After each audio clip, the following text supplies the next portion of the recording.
James Savatko, reading for Socrates. Kevin Herman, reading for Apollodorus. Mitch Owens, reading for Zenas.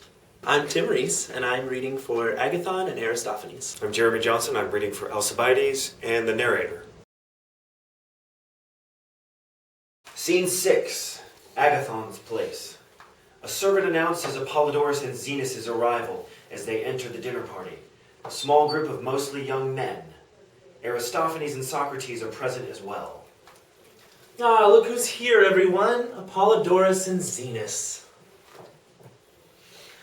We had all just about given up on you two. Now, Alcibiades is the only one we're missing. Come over here and sit by Socrates and me. Yes, do. We walk to our couches.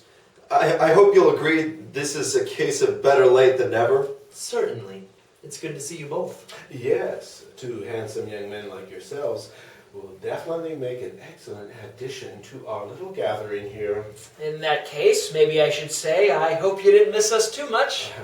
Well, obviously you've heard the big news. How couldn't we? That's all everyone's been talking about. Is it true, Socrates? You'd really give up philosophy? Well, that's the deal at any rate, though I won't comment on the likelihood of such a conclusion to the event. But I will, of course, abide by the terms, however the debate turns out. After all, if I'm such a poor philosopher that I can't hold my own against Xanthippe, then I've taken up the wrong cause. I shouldn't be making it my life's work to just go around claiming to enlighten all the attractive young men in this city. Well, as you know, gentlemen, this isn't just another one of our friendly little drinking bouts. In light of today's events, I have decided to hold this emergency dinner party with Socrates here as our guest of honor. And, in keeping with the spirit of the occasion, we decided before you got here to forego our usual method of entertaining ourselves, drinking ourselves blind, to help make sure that Socrates here isn't forced into early retirement. Not that there's any chance of that happening, of course. Hear, hear! I propose a toast, gentlemen, to Socrates, the greatest philosopher of our time. To Socrates! Bottoms up. As I was saying, to help Socrates prepare for the big debate tomorrow, we have asked him to hold a sort of practice exercise for the benefit of all of us here tonight. Have you decided yet, Socrates, what subject you will take up for our enlightenment? Since you are our host tonight, Agathon, I will leave that decision up to you. Very well then, Socrates. The presence of so many of Athens' finest here tonight inspires me. And since love is the one subject that even you profess to be an expert on, I propose that the topic of your discussion be the nature of love. You are right, my friend.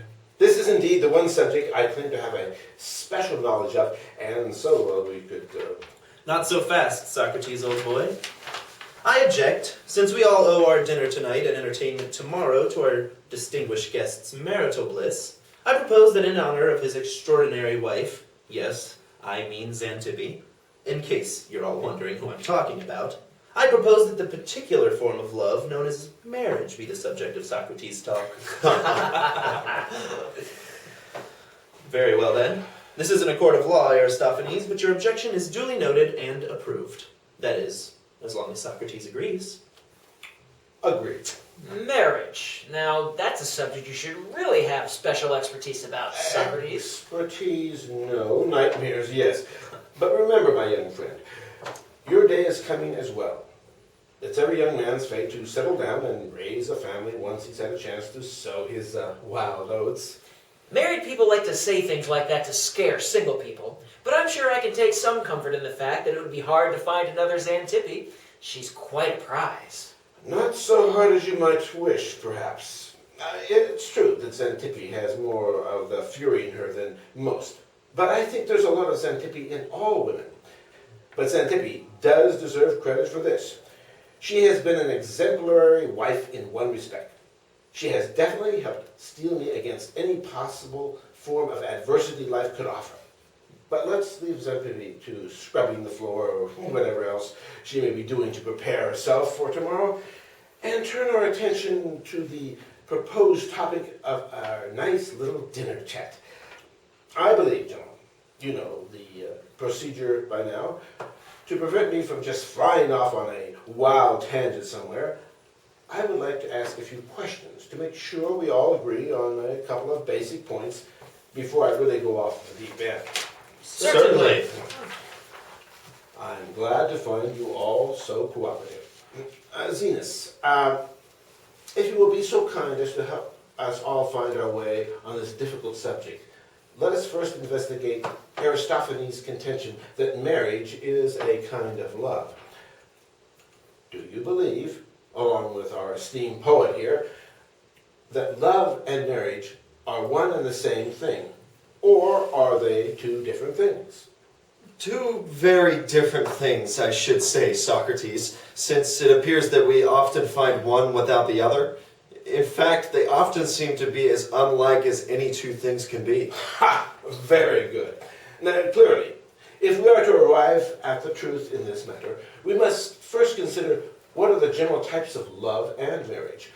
And then we must further examine each in turn to try to determine what, if anything, it is that these things have in common, so that we can be true to identify the true nature of love. Don't you agree? Yes, of course. Then let us begin. First, what are the kinds of love? Well, first, of course, there's love of family, as in the love you feel for your mother and father and sisters and brothers. Even if you hate them and want to kill them? Ignoring him. And there's love of friends. Then there's love of men and women you aren't related to and aren't friends with. Now you're getting to the good part, Zenas. Don't forget the kind of love someone feels for their pets, or the kind of love a farmer feels for the animals on his farm. That's not love. That's sickness. And doesn't love in general often strike you as being a kind of malady or sickness? So, Aristophanes, since you seem to have taken over for young Zenas here, what, pray tell then, are the kinds of marriage, unless there's anything you'd like to add, Zenas? No, that just about covers it. It's widely known that there are two kinds of marriage, bad and worse. And do you agree, Zenas? Well, truly, Socrates, from all I see and hear, I would say it doesn't appear to be far from the truth. Upon that note, gentlemen, I would like to propose a toast to Xanthippe. To Xanthippe! And so, gentlemen, now that we have determined what are the various forms of love and marriage, is there anything else we can ascertain they have in common, which will help us come to an understanding of the true nature of love? Why, even a fool could see it, that it's so obvious. Misery.